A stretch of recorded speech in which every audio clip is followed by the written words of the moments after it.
ईशानदेव सवितरुद्रतान् वरासु यद्भद्रं तन्नरासु। ओम भद्रं कर्णैः शृणुयाम देवा भद्रं पश्येमाक्षभिर्यजत्राः स्त्रीरङ्गे तुष्वासुस्तनूभिः व्यसेम देवहितं यदायुः। वेद प्रेमियों सुधी श्रोताओं, संप्रति हम सब ऋग्वेद के चतुर्थ मंडल के 53वें सूक्त की व्याख्या में प्रवेश करने जा रहे हैं। इस सूक्त में 7 मंत्र हैं। 7वां मंत्र जगति नामक छंद में निबद्ध हैं। मंत्र दृष्टा श्री वामदेव गौतम और देवता सविता हैं। इस सूक्त के प्रथम मंत्र का शीर्षक है सविता देव से वर्णीय तेज की कामना। अब संबंधित मंत्र का सर्वप्रथम सस्वर पाठ हो जाए।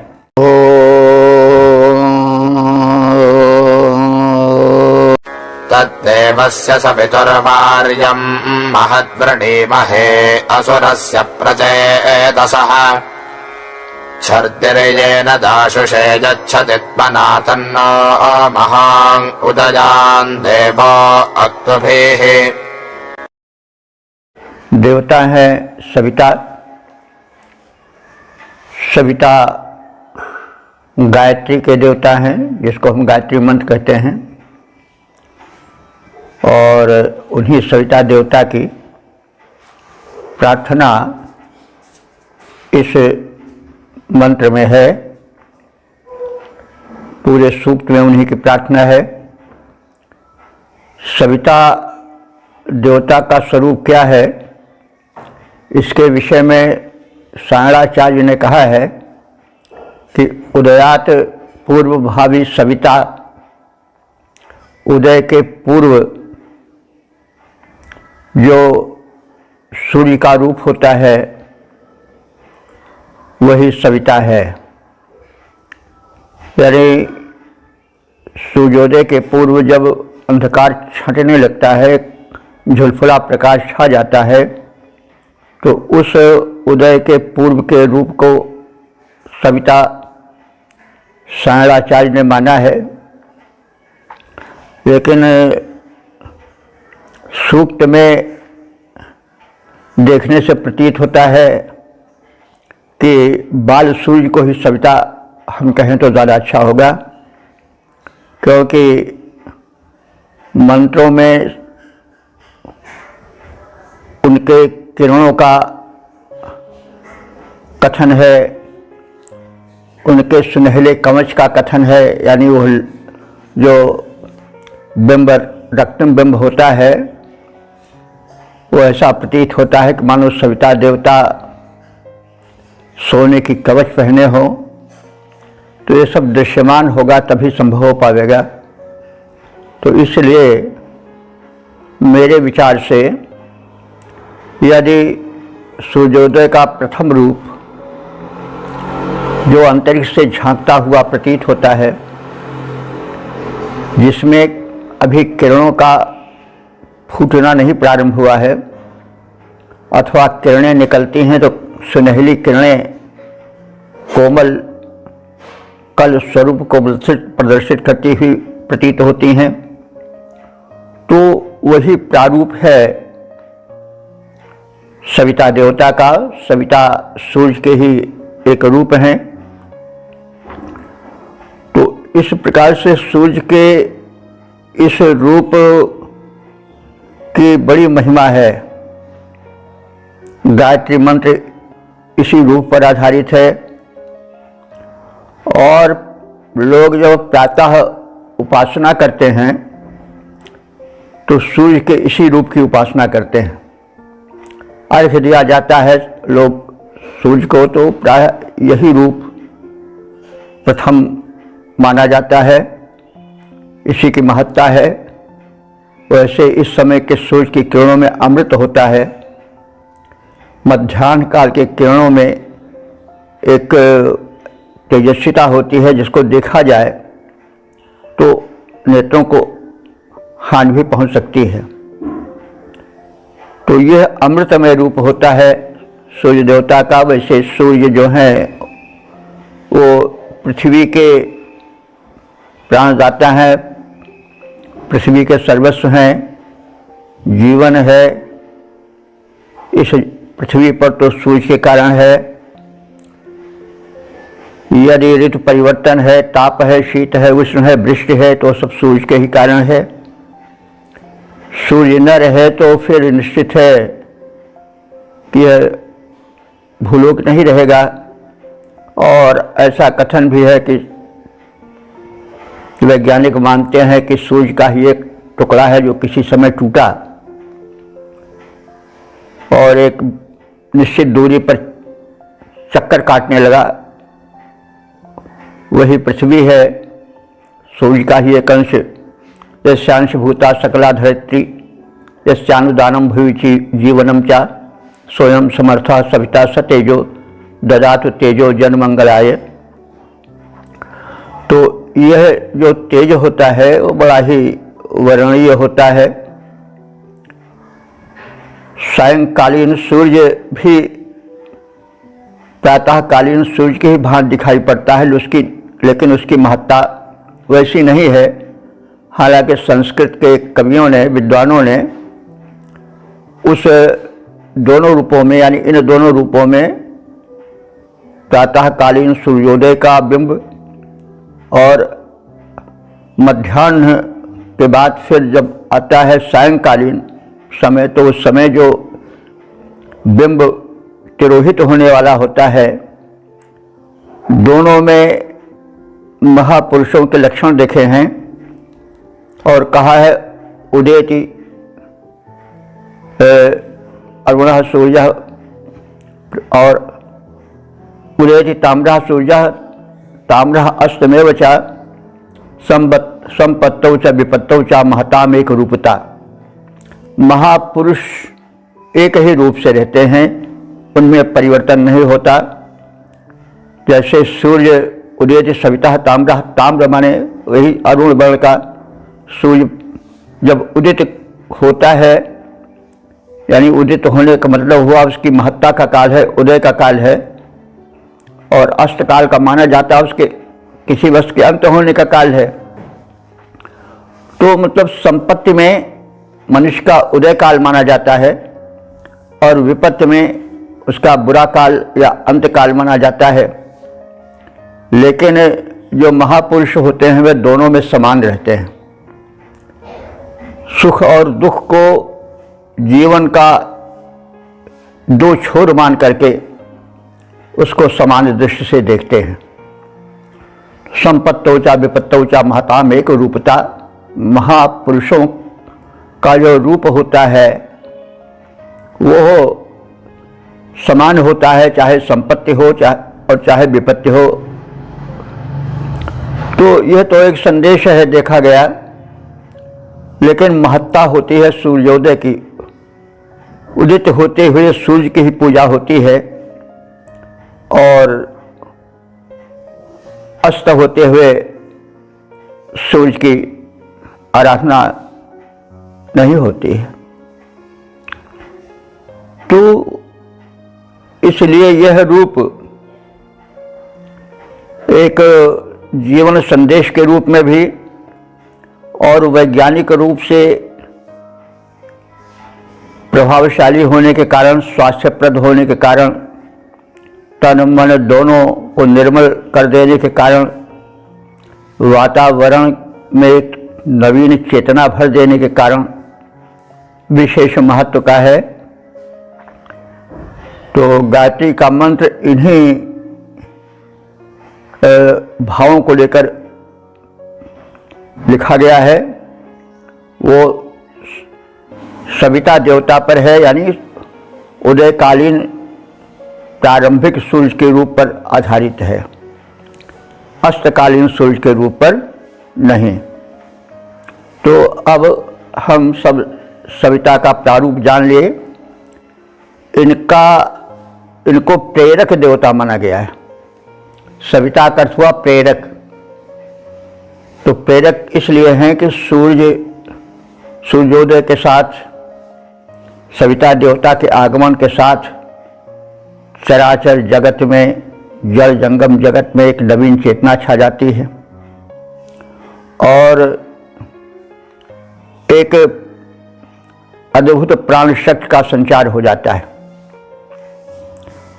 तो इस तरह से सविता का या सूर्य का यह प्रारूप ही वैदिक ऋषियों ने विशेष रूप से अपने आराधना का विषय बनाया है। तो अब हम इन्हीं सब भावों की छाया में इस मंत्र को देखें और अगले मंत्रों पर भी इन्हीं भावों की छाप है। सूर्य की प्रेरक शक्ति, सूर्य की जीवनी शक्ति का ही कथन है सर्वत्र। असुरस्य प्रचेतसः, असुरस्य माने असुर के, प्रचेतसः माने चेतना, विशिष्ट चेतना को अथवा बुद्धिमत्ता को नमन है। तो असुर कहते हैं जो बलवान हो अथवा प्राणवान हो। तो सूर्य प्रेरक है, प्राण प्रदायक है, बलवान है।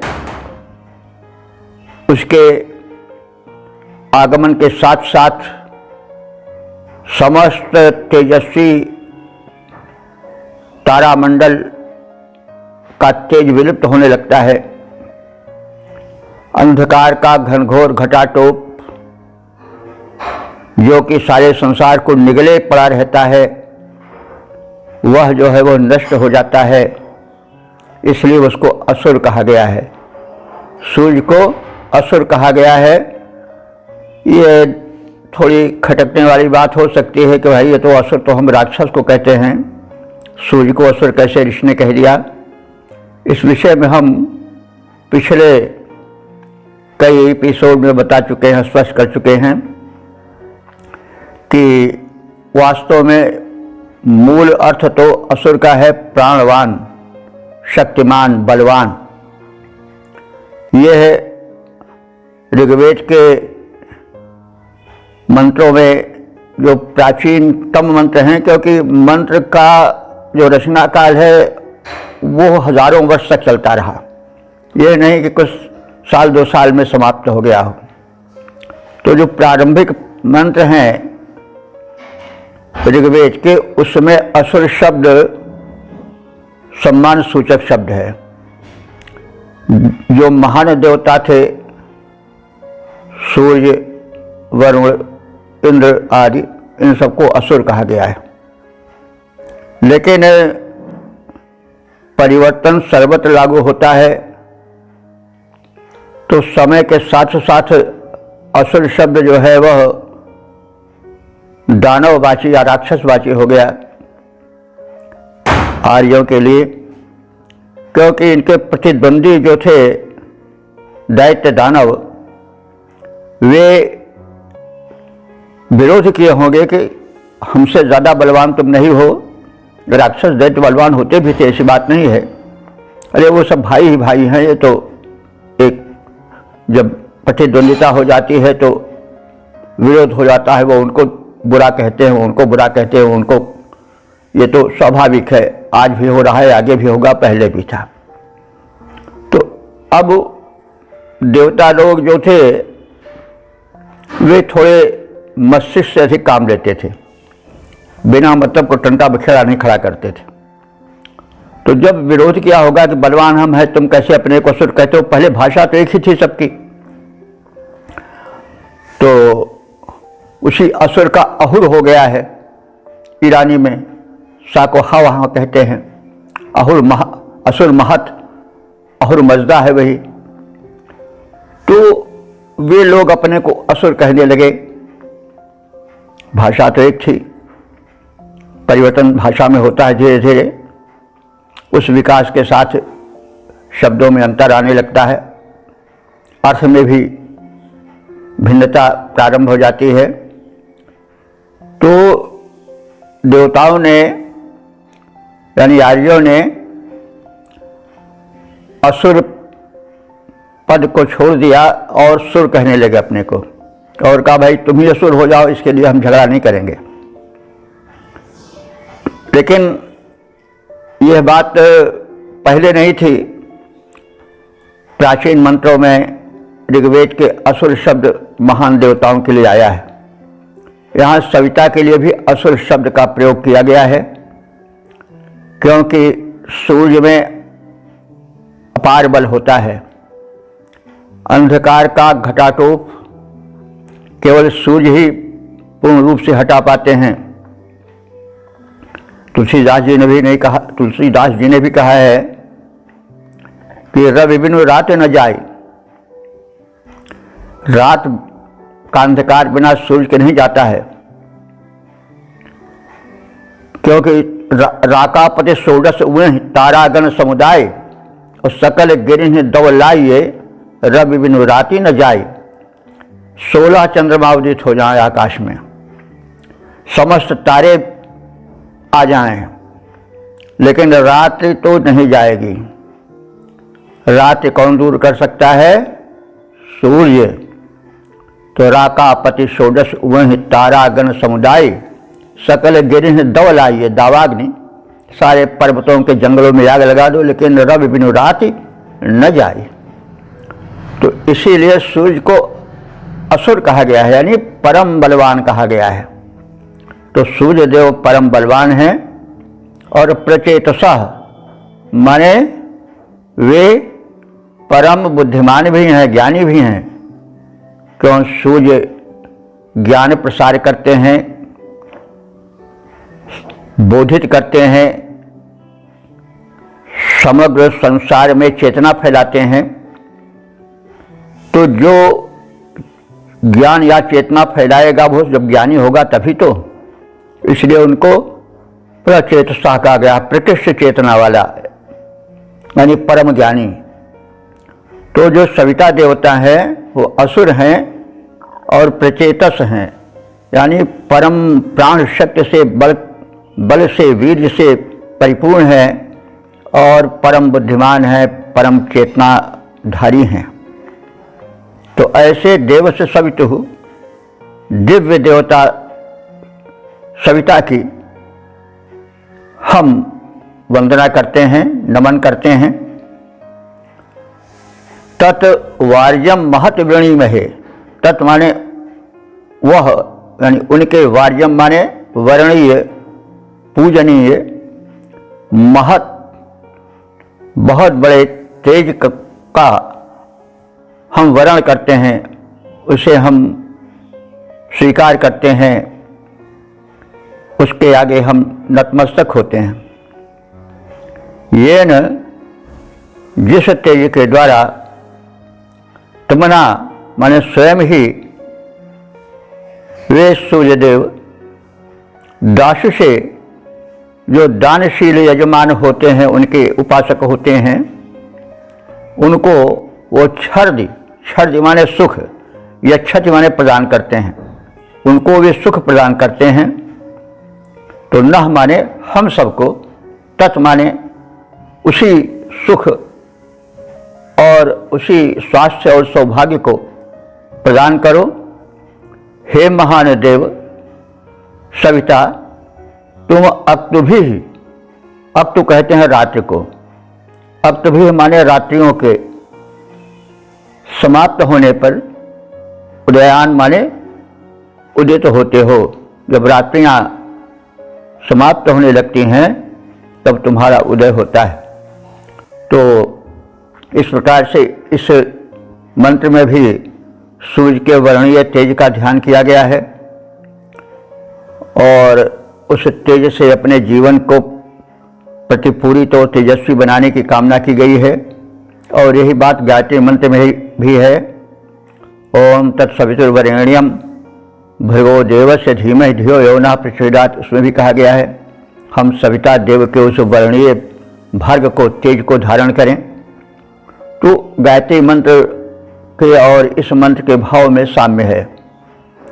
हम प्राण शक्ति प्रदाता, प्राज्ञ, परम बुद्धिमान सविता देव के उस वर्णीय तथा श्रेष्ठ तेज की कामना करते हैं जिसके द्वारा वे दानी यजमानों को सुख प्रदान करते हैं, उस तेज को हमें देते हुए वे महान सविता देवता निशा के अवसान पर उदय होते हैं। इसका छंदोबद्ध रूप इस प्रकार से है। प्राण शक्ति प्रद सविता हमको दें वह तेज महान, प्राण शक्ति प्रद सविता हमको दें वह तेज महान, जिसके द्वारा वे दानी को करते हर्ष प्रदान, देते हुए तेज हम सबको वह वर्णनीय महान, होते हैं निशांत में समुदित वे सविता भगवान। ओम। वेद प्रेमियों सुधी श्रोताओं, संप्रति हम सब ऋग्वेद के चतुर्थ मंडल के 53वें सूक्त के दूसरे मंत्र की व्याख्या में प्रवेश करने जा रहे हैं। इस मंत्र के दृष्टा ऋषि हैं वामदेव गौतम, छंद जगती और देवता सविता हैं। शीर्षक है सविता देव के अनुदान। अब संबंधित मंत्र का सर्वप्रथम सस्वर पाठ हो जाए।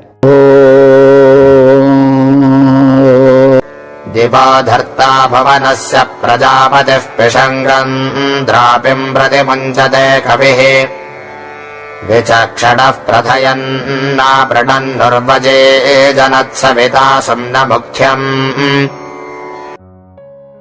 इस दूसरे मंत्र में सविता देवता के स्वर्ण कवचधारी रूप का ध्यान किया गया है। तो जो सूर्य देवता का उदयकालीन बिंब होता है वो सुनहला होता है। काव्यमय चित्रण है कि मानो वो सोने की कवच धारण किए हों। तो उस समय वे सविता देवता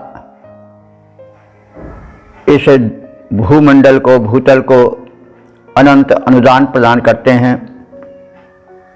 उसमें प्रकाश सर्वप्रथम है, प्रकाश है, ताप है, तेज है। उससे धरती स्नात हो जाती है। कल कोमल किरणों के जाल से स्नात भूमंडल की अलौकिक शोभा का प्रसार होता है।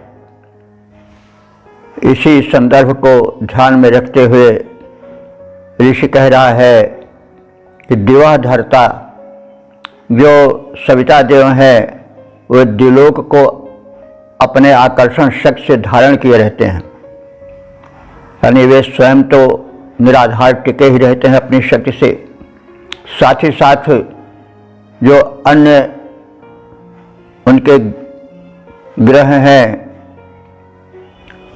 उनको भी वे अपने बल से धारण किए रहते हैं। ये तो विदित तथ्य है कि सूर्य के कारण जो नवग्रह हैं, पृथ्वी, मंगल, बुध, बृहस्पति, शुक्र, शनि, राहु, केतु, ये सब सूर्य की ही शक्ति से टिके हुए हैं आसमान में और उन्हीं के अंश होने के कारण सूर्य का चक्कर लगाते हैं, परिक्रमा करते हैं। तो वे सूर्यदेव जो हैं दिवाधर्ता द्युलोक के धारण करने वाले हैं। भुवनस्य प्रजापति ही, भुवन माने सभी लोकों के प्रजाओं के वे पालन करता हैं। सब जानते हैं कि सूर्य से ही सबका पालन पोषण होता है। उनकी किरणों से, उनके प्रकाश से, उनकी ऊष्मा से, उनकी किरणों से झरते हुए ऊर्जा कणों से ही सब जीवन पाते हैं। क्या वनस्पतियाँ, क्या प्राणी वर्ग, सब उन्हीं से ही अनुप्राणित हैं। ये सविता देवता कवि हैं। कवि का मतलब हुआ ज्ञानी अथवा रचनाकार। और ये सविता हैं, सविता माने प्रेरक, कर्म में प्रेरणा प्रदान करने वाले हैं। पिशंगम द्रापिम प्रतिमुंचते, ये पिशंग कहते हैं सोने को, स्वर्णिम। द्रापि कहते हैं कवच को, द्रापि कवच। तो ये सविता देवता सुनहली कवच को धारण करते हैं। तो सूर्य का बिंब जो है वो सुनहला दिखाई पड़ता है और वही उनका सुनहला कवच है। और जब प्रतिमुंचते, जब उसको वो उतार देते हैं, यानी उनका बिंब अरुण से श्वेत होने लगता है, तो संसार में जो है वह अत्यधिक तेज का प्रसार होने लगता है। विचक्षण, वे विशेष दृष्टा हैं, यानी सर्वदृष्टा हैं। प्रथयन आप्राण, वे अपने तेज को प्रकट करते हैं स्वर्ण की उस कवच को उतार करके। यानी जब स्वर्णिम उनका आवरण उतर जाता है, उनमें श्वेतिमा आती है, तेजस्वी अधिक बिंब हो जाता है, तब उस तेज से अंधकार पूर्ण रूप से भग जाता है और वह सारे लोगों को परिपूर्ण कर देता है, अपने तेज से भर देता है। उर उक्षम द्युम्नम सुम्नम, उर माने अत्यधिक, उक्षम माने प्रशंसनीय, सुम्नम माने सुखकर। तो वे देव जो हैं सविता, वो अत्यधिक स्तुत्य हैं, अत्यधिक सुखकारी हैं और वे सुख को और प्रशंसा को, स्तुतियों को अजीजनत माने उत्पन्न करते हैं, यानी सभी सुखी होते हैं और उनकी स्तुतियाँ करने लगते हैं। प्रातःकाल सूर्योदय में जो है सूर्य स्तुति जो प्रबुद्ध लोग होते हैं वो यज्ञ करके करते हैं। वैदिक युग में इसका विशेष प्रचार था। सूर्योदय के साथ साथ स्तुति क्रम, यज्ञ आदि क्रियाएँ प्रारंभ हो जाती थी। आज भी होता है प्रातःकाल यज्ञ करके आरती आदि होती है देवता की। अब देवता तो एक है, शक्ति तो एक है, लेकिन अलग अलग लोग उसको भिन्न भिन्न रूपों में मानते हैं, अपनी भावना प्रकट करते हैं, लेकिन मूल देवता तो, प्रेरक देवता तो सविता ही है। तो द्विलोक के धारक, समस्त लोकों के, प्रजाओं के पालक तथा विद्वान सविता देव अपने स्वर्णिम कवच को धारण करते हैं, अर्थात अपनी सुनहली किरणों को फैलाते हैं। और जब उस कवच को उतारने लगते हैं तो तेज का और अधिक प्रसार होने लगता है। सर्वद्रष्टा सविता अपने तेज को प्रकट करते हुए सारे लोगों को उस तेज से भर देते हैं। इस प्रकार संसार में सराहनीय सुख उत्पन्न कर देते हैं। दिव्यलोक धारक सविता, दिव्यलोक के धारक सविता, सकल प्रजा के पालक, स्वर्णिम स्वर्णिम कवच उतारते हैं, वे हैं जग के संचालक। इस प्रकार रवि जग को स्वर्णिम आभा से भर देते, वे सविता देवता सकल जग को सुखमय कर देते। ओम। वेद प्रेमियों, सुधी श्रोताओं, संप्रति हम सब ऋग्वेद के चतुर्थ मंडल के 53वें सूक्त के तीसरे मंत्र की व्याख्या में प्रवेश करने जा रहे हैं। मंत्र दृष्टा श्री वामदेव गौतम, छंद जगति और देवता सविता हैं। शीर्षक है प्रेरक देवता सविता। अब संबंधित मंत्र का सर्वप्रथम सस्वर पाठ हो जाए।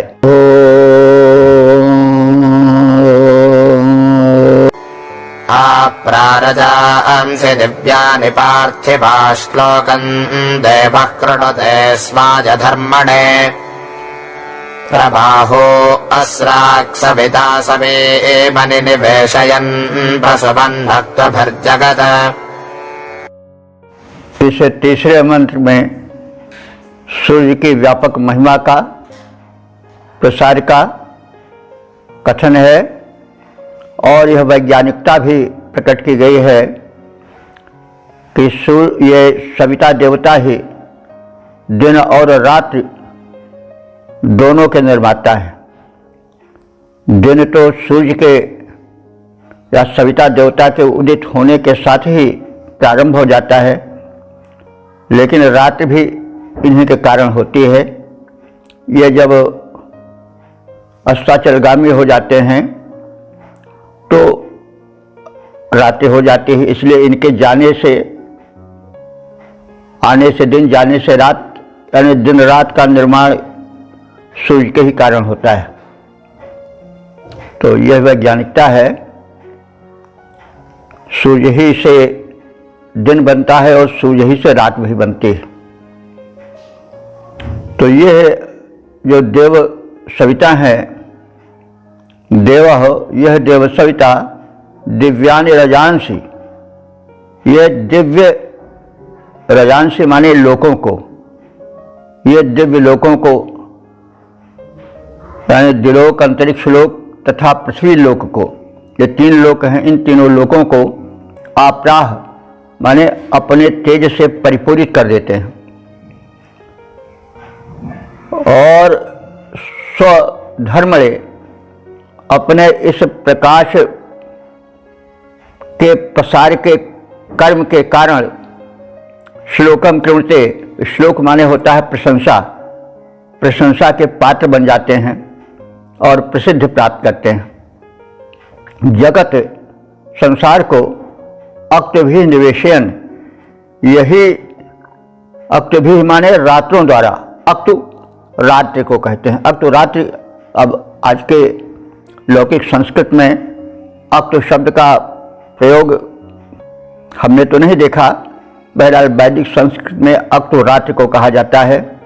तो अक्तभी माने रात्रियों द्वारा, या रात्रि को भी वही निवेशन माने बना करके लोगों को सुलाते हैं। प्रसूवन, दिन में सबको प्रेरणा देते हैं और रात में सबको वही सुलाते हैं। तो दिन और रात के निर्माता सूर्य ही हुए।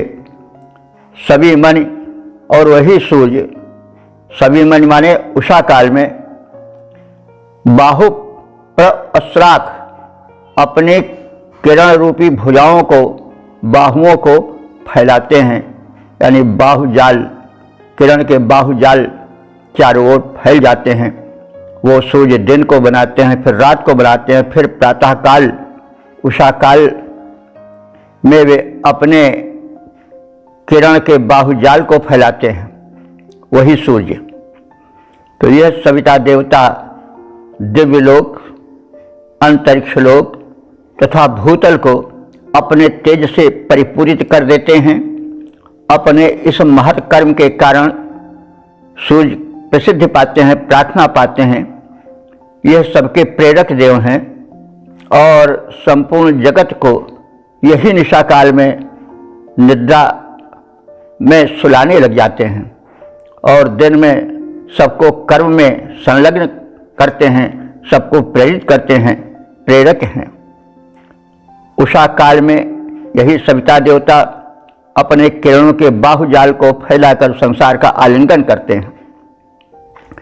उषा काल में कल किरणों के बाहुजाल फैलाते सविता देवता उषा काल में कल किरणों के बाहुजाल फैलाते, अवनी अंबर दिव्य लोक को प्रभा पूर्ण कर जाते।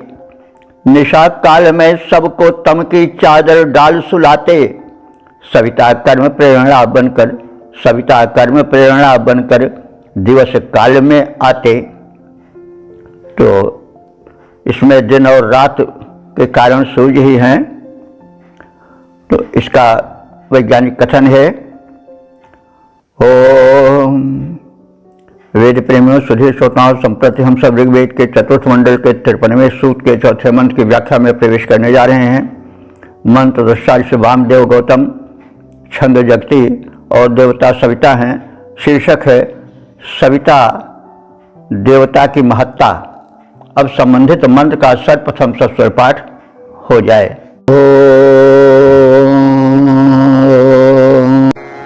अदाभ्यो भवनानि प्रचाकषद्व्रतानि देवः सविताभिरक्षते प्रास्राग्बाहो भवनस्य प्रजाभ्यो धृतव्रतो महो अज्मस्य राजते। इस चौथे मंत्र में सविता देवता की महत्ता और उनके सत्कृत्यों और धरती के प्रति उनके लगाव और वात्सल्य का इसमें भाव भरा चित्रण है। सूर्यदेव परम शक्तिमान है, इसलिए उनको कहा गया कि अदाभ्य। अदाभ्य माने अदम्य, वे किसी से दबाए नहीं जा सकते हैं। सूर्योदय को कोई चाहे कि हम रोक लें तो संभव नहीं है। उनकी गति में अवरोध उत्पन्न करने वाला कोई नहीं है, इसलिए वे अदम्य हैं, अदाभ्य हैं। सविता देवता भुवनानि प्रचाकषत, संपूर्ण लोकों को प्रचाकषत माने प्रकाशित करते हैं, अंधकार के कूप से बाहर निकालते हैं। व्रतानि माने धर्म कर्म को वे फैलाते हैं, तदर्थ प्रेरणा भरते हैं और लोगों की प्रजाओं के हित के लिए सदैव तत्पर रहते हैं। बाहु अश्राक, वे अपने किरण रूपी भुजाओं को फैला करके सबका आलिंगन करते प्रतीत होते हैं, अपनत्व जनाते हैं, सबके प्रति वात्सल्य का प्रचार प्रसार करते हैं। धृतव्रता, वे व्रतों का, सत्कर्मों का, नियमों का पालन करते हैं और उसको धारण करते हैं। अपनी महत्ता को, अपने कर्म को कभी छोड़ते नहीं हैं। उनमें किसी प्रकार का आलस्य अथवा कर्म के प्रति शैथिल्य का कहीं प्रदर्शन नहीं मिलता है। उनका यह रूप परम प्रेरक है, इसीलिए वे सविता कहे जाते हैं। महा अजमस्य राजति, वे इस महान जगत के, महा अजमस्य माने महान जगत के, राजति माने राजा हैं। ये इस महान जगत का शासन करते हैं अपने इन्हीं महनीय गुणों के कारण। तो सविता देवता किसी से भी न दमने वाले हैं, अदम्य हैं। वे समस्त लोगों को आलोकित करते हैं तथा सभी व्रतों, नियम, धर्मों के रक्षक हैं, स्वयं पालन करते हैं और व्रतधारियों को अपने कर्म निर्वाह में वे प्रेरणा भरते हैं, उनकी सुरक्षा करते हैं। संपूर्ण लोगों की प्रजाओं के हित में वे अपने किरणों की बाहें फैलाए हुए फिरते हैं, सबको आलिंगन करते हुए प्रतीत होते हैं, अपना वात्सल्य प्रकट करते हैं। ऐसे व्रतधारी सविता देव महान जगत पर शासन करते हैं, सबके वे राजा हैं, सभी उनके शासन सत्ता को स्वीकार करते हैं, नमन करते हैं। सविता हैं अदम्य, लोकों में भरते हैं आलोक। सविता हैं अदम्य, लोकों में भरते हैं आलोक। सभी व्रतों के संरक्षक हैं, हरते हैं सब शोक। सब लोगों के जनहित में वे किरण बाहु फैलाते। व्रती देव सविता महान जग के राजा कहलाते। ओम वेद प्रेमियों, सुधी श्रोताओं, संप्रति हम सब ऋग्वेद के चतुर्थ मंडल के 53वें सूक्त के 5वें मंत्र की व्याख्या में प्रवेश करने जा रहे हैं। मंत्र दृष्टा श्री वामदेव गौतम, छंद जगती, देवता सविता है, शीर्षक है सविता देव की महत्ता। अब संबंधित मंत्र का सर्वप्रथम सस्वर पाठ हो जाए। त्रिरन्तरिक्षं सवितामहित्वनात् त्रैरजांसि परिभोस्त्रीणि रोचनात्। तिस्रो दिवः पृथिवीस्तिस्र इन्वति त्रिभिः व्रतैरभिनो रक्षदित्मना।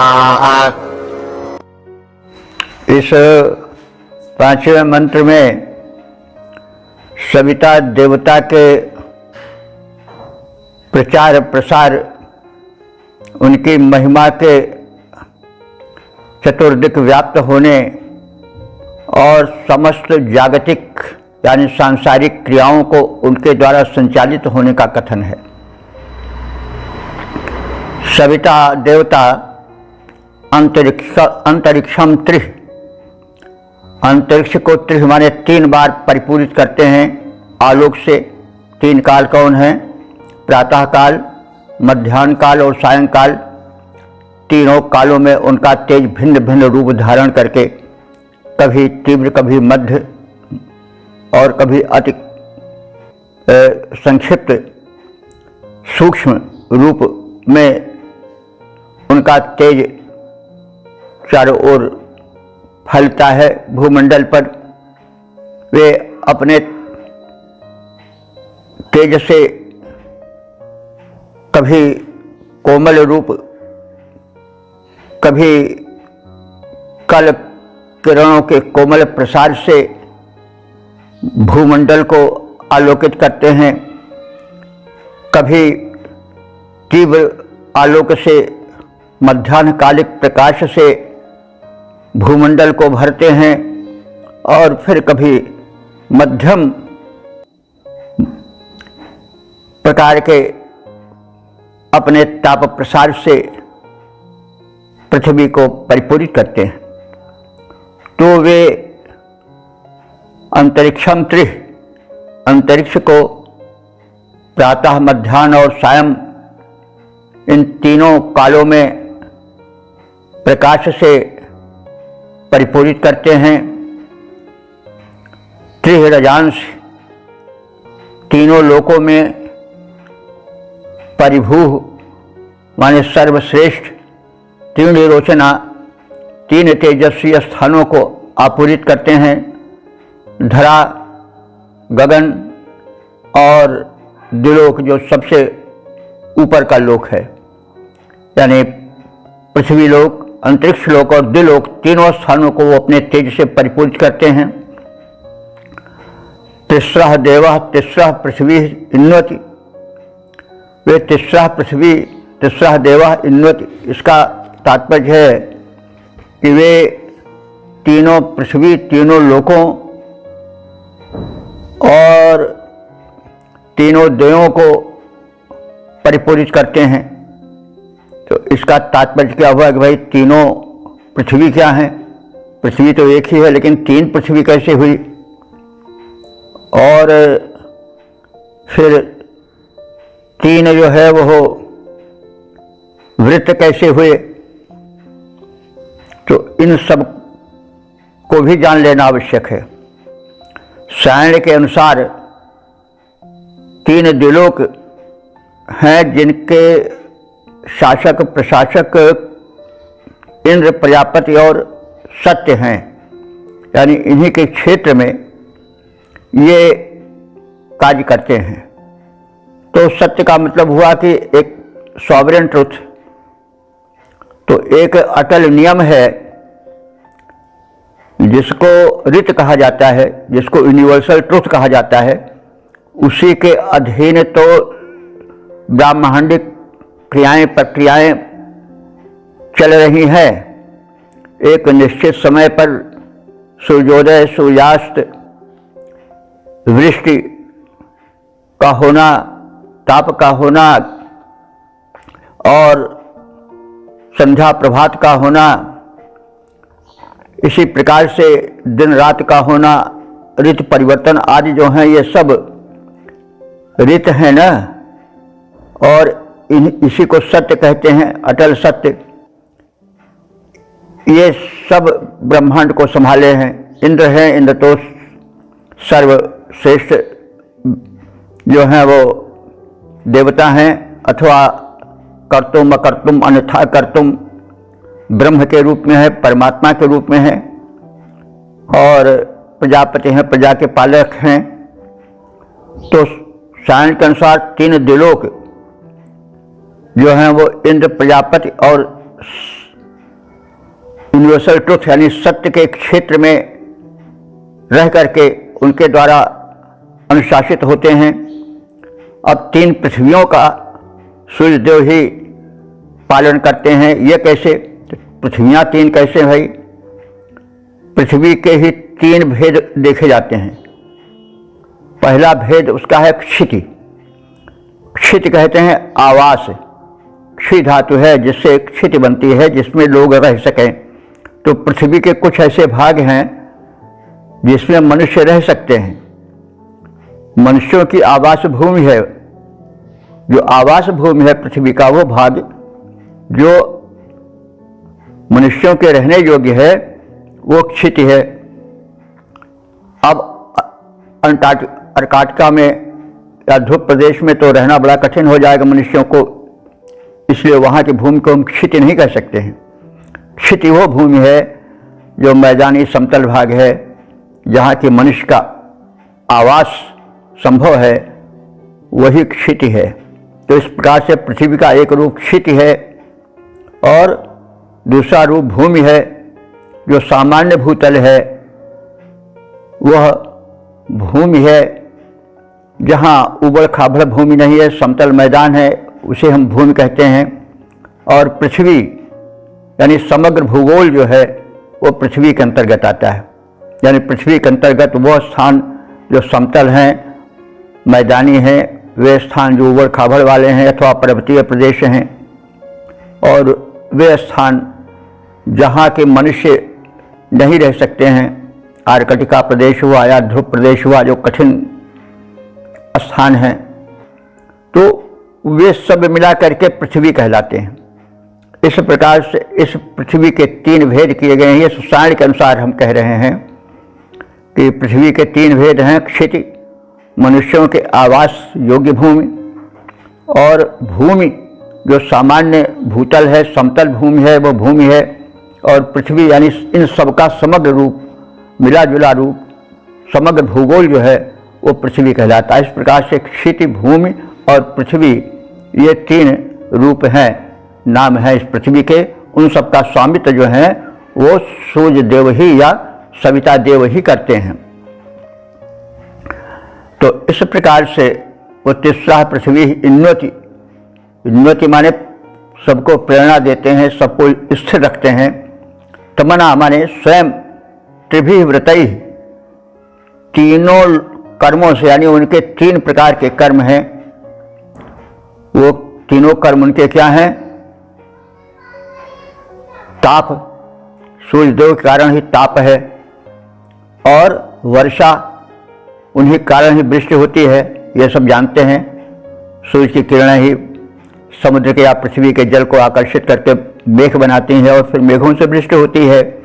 तो ताप फैलाना ये उनके त्रिभि व्रत हैं, 3 कर्म हैं। तो सूर्य जो है त्रिभि व्रत ही अलंकृता है, अपने 3 कर्मों से सुशोभित हैं। उन 3 कर्मों में कौन है? एक कर्म उनका है ताप प्रसार करना, दूसरा कर्म है कि वृष्टि करना, और तीसरा उनका व्रत क्या है? हिमपात करना। अब सूर्य के कारण हिमपात भी तो होता है, जहाँ सूर्य अपने किरणों को सीमित कर लेते हैं, संकुचित कर लेते हैं, बिल्कुल नहीं पहुंचने देते हैं। तो वहाँ क्या है कि हिमपात होता है या वो बर्फीला प्रदेश बन जाता है। तो वो जो वृष्टि है उसका भी कारण सूर्य है, जो ताप है, गर्मी खूब होती है, उसका भी कारण सूर्य है, और जो बर्फ का सघन जमावड़ा होता है उस शीत के कारण या शीतात्य के कारण भी सूर्य हैं। तो इसलिए उनके 3 व्रत हैं, 3 कर्म हैं, यानी ताप फैलाना और वृष्टि करना और हिमपात करना। हिम से भूभाग को आच्छादित कर देना, ये सब तीनों कार्य सूर्य से ही संपादित होते हैं।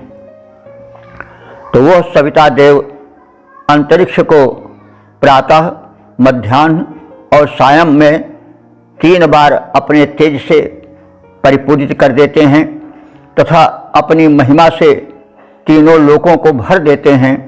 वह तीनों देवों, तीनों पृथ्वियों को प्रेरणा देते हैं। वह सविता अपने तीनों कर्मों से हमारी रक्षा करें, ताप, वर्षा और हिमपात से।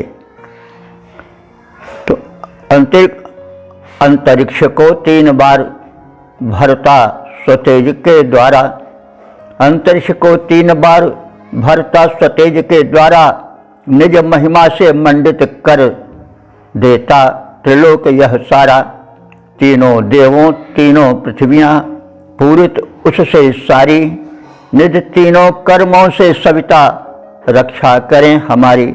इन तीनों कर्मों से सविता रक्षा करें हमारी। तो जैसा कहा गया है सारणाचार्य के अनुसार 3 द्युलोक इंद्र प्रजापति और सत्य से अनुशासित होते हैं, उनके क्षेत्र में आते हैं। 3 पृथ्वियाँ हैं, पृथ्वी के ही 3 भेद हैं।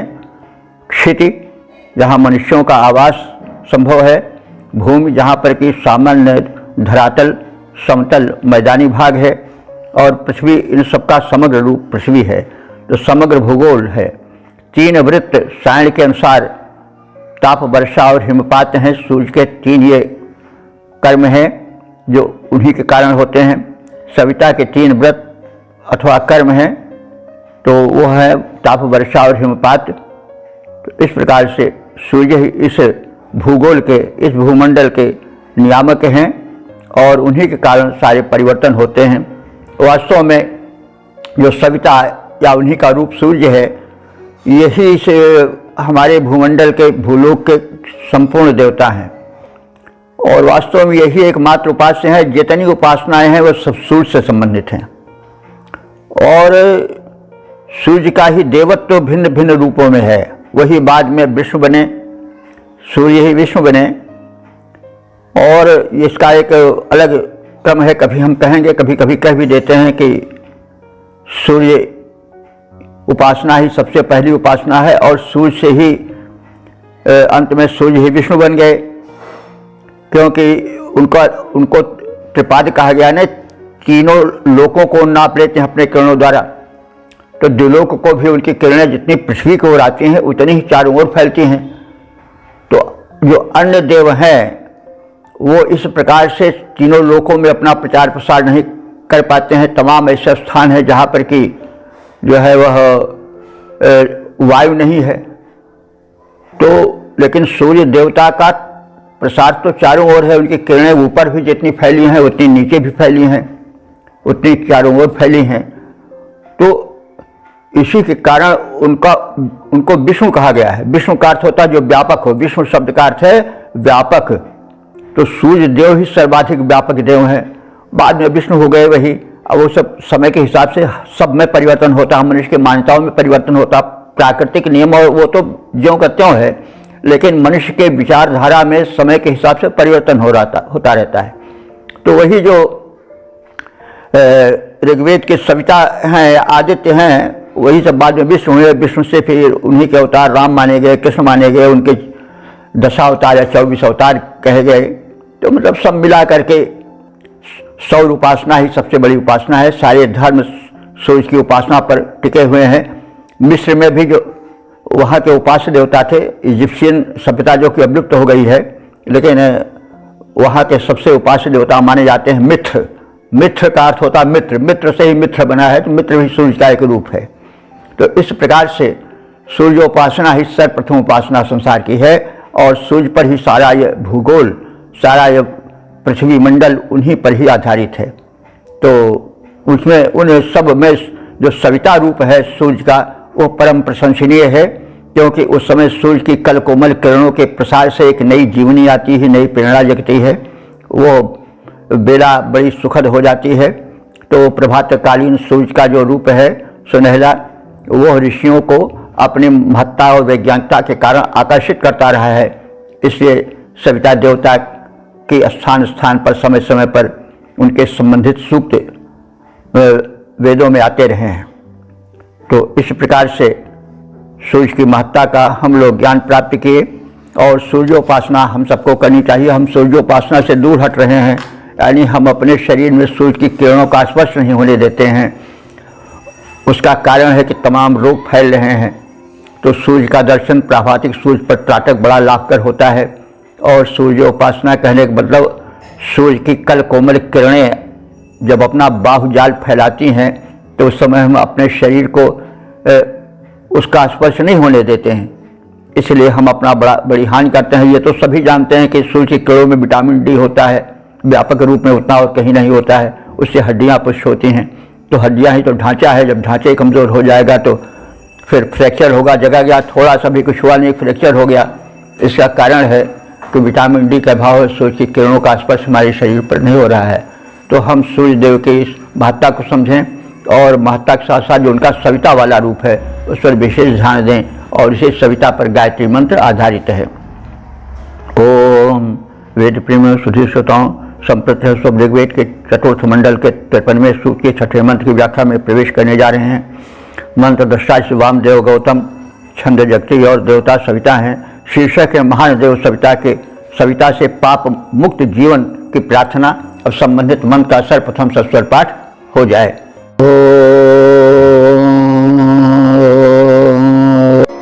बृहत्स्वं नः प्रसवेता निवेशनो जगतस्थातुर्भजस्य जो वशे स नो देवः सविता शर्म यच्छत्तस्मै क्षयाजत्रिवरोऽथमं हसः।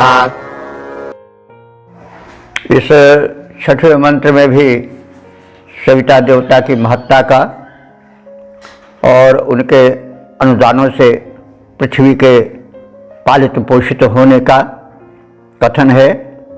और अंत में उनसे एक शक्ति की याचना की गई है कि मनोबल हमारा इतना सशक्त हो जाए कि वह पाप कर्म से दूर रहे।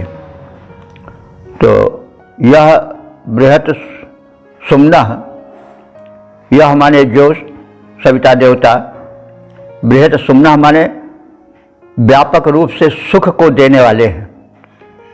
सुम्न कहते हैं सुख को, बृहत कहते हैं व्यापक को। जो सविता देवता हमें व्यापक सुखों के प्रदाता हैं। जगतः स्थातु उभयस्य वशी, जगतः कहते हैं, देखिए संसार जो है वो दो रूपों में विभाजित है। जगत, जगत का अर्थ होता है जो चलायमान हो, चलता फिरता हो। जगत शब्द संसार के लिए आता है, लेकिन जगत इसीलिए, संसार इसीलिए जगत कहा जाता है कि वहाँ कोई वस्तु स्थिर नहीं रखती है, सब चलता फिरता रहता है, परिवर्तन होता रहता है, इसीलिए उसको जगत कहा जाता है। इसको हम चाहें तो जंगम जगत कह सकते हैं, चलने फिरने वाला संसार। जैसे मनुष्य हैं, पक्षी हैं और जो हैं वो वन्य जीव हैं, ये सब जगत हैं, चलने वाले हैं, ये सब जंगम हैं। और विभाजन दूसरा क्या है, अस्थातु, यानी अस्थावर संसार, जैसे वनस्पति वृक्षादि। तो उभय से वशी, यानी जो ये संसार अस्थावर और जंगम इन दो रूपों में विभाजित है, उसको वो अपने वश में रखने वाले हैं, यानी सब पर उनका स्वामित्व है। वे सूर्यदेव प्रसविता माने सबको उत्पन्न करने वाले हैं, क्योंकि सूर्य के कारण ही चाहे मनुष्य हों, चाहे प्राणी कोई हों, चाहे वनस्पतियां हों, वो सब उन्हीं से उत्पत्ति प्राप्त करती हैं। निवेशना, वे सभी को स्थिर रखने वाले हैं, यानी उन्हीं के ताप के कारण, उन्हीं के प्रकाश के कारण संसार में एक स्थैर्य है, स्थिरता है। सह सविता देवा, वही सविता देवता। त्रिवरूथम शर्म, त्रिवरूथम माने तीनों लोकों के, शर्म माने सुखों को, न यच्छतु हमें प्रदान करें। अस्मे अंघसः क्षयाय, अस्मे माने हम सबके, अंघस कहते हैं पाप को, हम सबके पापों को क्षय माने क्षीण कर दें, नष्ट कर दें।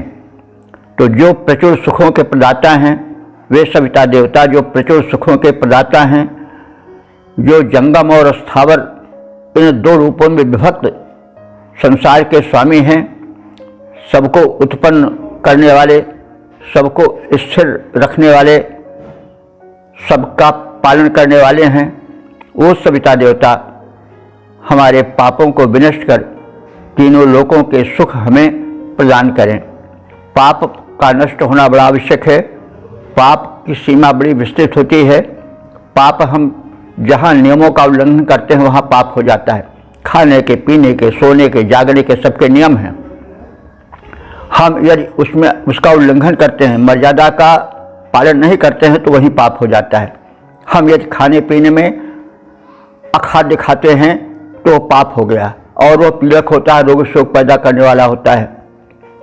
और जो काम नहीं करना चाहिए वो हम करते हैं, गलत काम करते हैं तो भी वो पाप है, और वो पाप पीड़ा पहुंचाता है। कोई कर्म जो कि शास्त्र विहित नहीं है, जो कि प्रकृति के नियमों के विरुद्ध है, उसको करना पाप है। इसलिए पाप की सीमा बड़ी विस्तृत है, वो केवल हिंसा तक ही, चोरी तक ही नहीं है, वरन जहाँ हम मर्यादा का उल्लंघन करते हैं, जहाँ प्राकृतिक नियमों का उल्लंघन करते हैं, वो सब पाप ही की श्रेणी में आ जाता है। तो इसलिए ये सविता देव हमें सभी प्रकार के पापों से विमुक्त करें, ऐसे प्रेरणा भरें कि हमारा जीवन पुण्यमय हो, पापों का उसमें स्पर्श न हो, और वे हमें तीनों लोकों के सुख प्रदान करें। जितने सुख हैं वो सब हमें अनुदानित करें।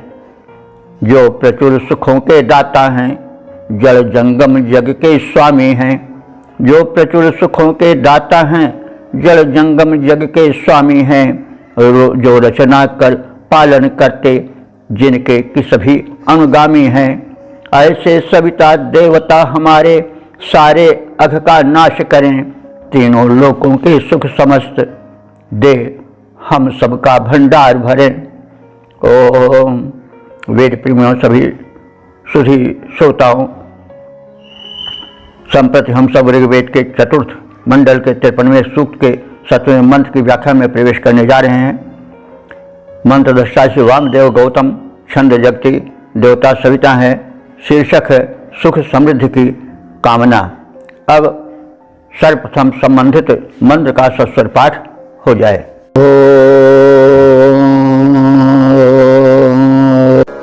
आगन्देवऋतुभिर्वर्धतुक्षजम् दधातु नः सविता सुप्रजामिषम्।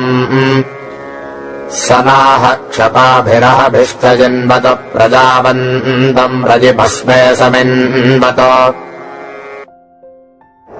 ये 7वां मंत्र जो कि इस सूक्त का समापन वाला मंत्र है, इसमें सविता देवता से धन धान्य और श्रेष्ठ संतान की कामना की गई है। आगन देवः माने उदित होते हुए देवता सविता। ऋतुभिः नः क्षयं वर्धतु। ऋतुभिः माने सभी ऋतुओं के साथ, नः माने हमारे, क्षयं वर्धतु माने घर को विकास प्रदान करें। क्षय माने घर होता है, भाई बहुत कहा गया। क्षिति, क्षिति भी इसीलिए कहा जाता है कि उसमें निवास करने के हम लोग योग्यता पाते हैं, निवास पाते हैं, इसलिए उसको क्षिति कहा जाता है। और इसी क्षि से धातु से क्षय भी बना है। क्षय का अर्थ होता है निवास स्थान, आश्रय स्थान, घर, मकान। तो ऋतुभिः नः क्षयं वर्धतु। हे सविता देवता, ऋतुओं के अनुकूल हमारे गृह को विकसित करो। कहने का मतलब हम लोग ऋतु के अनुसार जीवन बितावें, ऋतु के अनुसार खान पान और अपने दिनचर्या निश्चित करें, और उस प्रकार से ऋतुओं के अनुसार हमारे घरों में कर्म होता रहे, और इस प्रकार से हम विकसित होते रहें। तो ऋतुभिः नः क्षयं वर्धतु, सभी ऋतुओं में हमारे गृह को विकसित करो का यही तात्पर्य है। सविता नः सुप्रजाम इषम दधातु। जो सविता देवता हैं और नः माने हमारी, सुप्रजाम माने श्रेष्ठ संतानों को, इषम और इष कहते हैं अन्न को, हमारे घर को श्रेष्ठ संतानों से और सदन्नों से, पोषक अन्नों से, दधातु माने उसको धारण करावें यानी भर दें। तो सविता देवता हमें श्रेष्ठ संतानों समेत अन्न धन प्रदान करें, और उससे हमारे भवनों को भरपूर सौख्य प्रदान करें। सह क्षपाभि अहभि नः जिन्वतु। वह सविता देवता हमें क्षपा कहते हैं रात्रि को, और क्षपा भी माने रात्रियों द्वारा, आहन माने अहभि माने दिनों द्वारा, जिन्वन्तु माने सुतृप्त करें, समृद्ध करें। अस्में हमें प्रजावंतम, प्रजावंतम माने संतानों वाला, रईम माने धन धान्य वाला, सम इन्नंत माने इस प्रकार से हमें इन सब वैभवों से इन्नंत माने परिपूरित करें और उन्हें प्राप्त करने की प्रेरणा भरें। तो उदित होते हुए सविता देव समस्त ऋतुओं में हमारे घरों को धन धान्य से वृद्धि प्रदान करें, वे श्रेष्ठ संतानों समेत अन्न प्रदान करें, वे रातों दिन हमें समृद्धि से सुतृप्त करते रहें तथा हमें उत्तम प्रजाओं समेत धन वैभव प्रदान करते रहें। सविता देवता उदीयमान, सविता देवता उदीयमान, सारी ऋतुओं में ध्यान धरें, हम सबके घर को वैभव के द्वारा वे वृद्धि प्रदान करें। समृद्धि वृद्धि दें, समृद्धि वृद्धि दें, दिनों रात संतान श्रेष्ठ का कर विधान, धन वैभव धन धान्य समेत श्रेष्ठ वैभव वे देव हमें कर दें प्रदान। इस प्रकार से हमने इस सूक्त के समापन वाले 7वें मंत्र के विषय में भी संक्षिप्त ज्ञान प्राप्त कर लिया। तो अब हम इस सूक्त के विषय में संक्षिप्त परिचय पुनः प्राप्त कर लें। तो यह जो सूक्त है यह ऋग्वेद के चतुर्थ मंडल का 53वां सूक्त है। इसमें 7 मंत्र हैं, सभी जगती छंद में निबद्ध हैं। मंत्र दृष्टा वामदेव गौतम हैं, देवता सविता हैं और अब तक ले जो छंद व्याख्यायित हो चुके हैं उनकी संख्या 3599 हो चुकी है। और अब सविता देवता के विषय में संक्षिप्त जान लें। वैसे अभी उनके विषय में यथासंभव कुछ व्यापक परिचय दिया जा चुका है, फिर भी संक्षेप में जानें। सविता देवता का स्वरूप हम सब जान ही चुके हैं। उदीयमान जो सूर्य का रक्तिम बिंब होता है वही सविता का स्वरूप है। वह जागरण देता है, कर्म की प्रेरणा देता है और उनका तेज बड़ा वर्णीय माने स्वीकार करने योग्य होता है। सूर्य के उस तेज में अपूर्व शक्तिमत्ता भरी रहती है, चेतना भरी रहती है और ऐसे सूर्य देव का ही की उपासना विशेष रूप से विहित है और उनके अनंत अनुदान हैं। वही आगे बढ़ करके सूर्य बन जाते हैं और वे प्रेरक देवता हैं। उनकी महत्ता बहुत अधिक है। संपूर्ण भूमंडल उनके द्वारा पालित होता है। उनके तेज के प्रसार से ही तीनों लोक प्रकाशित होते हैं। वे ही अंधकार को विनष्ट करते हैं, वे ही दिन रात बनाते हैं, वही ऋतुओं का परिवर्तन करते हैं। उन्हीं के कारण ही मनुष्य दिन में कर्म में निरत होते हैं, रात्रि को कर्म से विरत होकर के विश्राम की स्थिति में आते हैं। तो दिन रात के ऋतुओं के सभी के निर्माता सूर्यदेव हैं। वे हमें पाप मुक्त जीवन बिताने की प्रेरणा भरें। पाप मुक्त जीवन हुआ जहाँ पर कि प्रकृति में निर्धारित जो नियम है सोने जागने उठने खाने पीने के, वो सब विधिवत परिपालित होते हैं, तभी जीवन पाप मुक्त हो पाता है। खान पान में उठक बैठक में आहार विहार में जहाँ प्राकृतिक नियमों का या जो आयुर्वेद में निर्धारित नियम है उनका उल्लंघन होता है तो वहीं पर पाप हो जाता है और पाप पीड़क होता है। तो इसलिए सूर्य देवता से कहा गया है या सविता देवता से कहा गया है कि हमारे जीवन को नियमित बनाएं, वो सदाचार में सत्कर्मों में लीन हो, पाप मुक्तों से वो दूर रहे और इस प्रकार से हमारा जीवन सुखी संपन्न और स्वस्थ बने।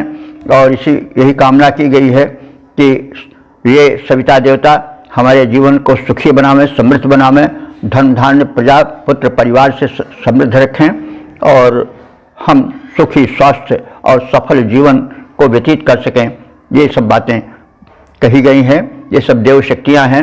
इनके अनुकूलता से इनके हम महात्म को ज्ञान, इनके महात्म का ज्ञान करके हम अपने जीवन में कल्याण भर सकते हैं और वैदिक चेतना से हम प्रभावित होकर के उससे हम प्राणान्वित हों और हम सदैव वेद पाठ करें, वेद के अर्थों को समझें, प्रचार करें, प्रसार करें। अब हम अपनी वाणी को विराम देते हैं।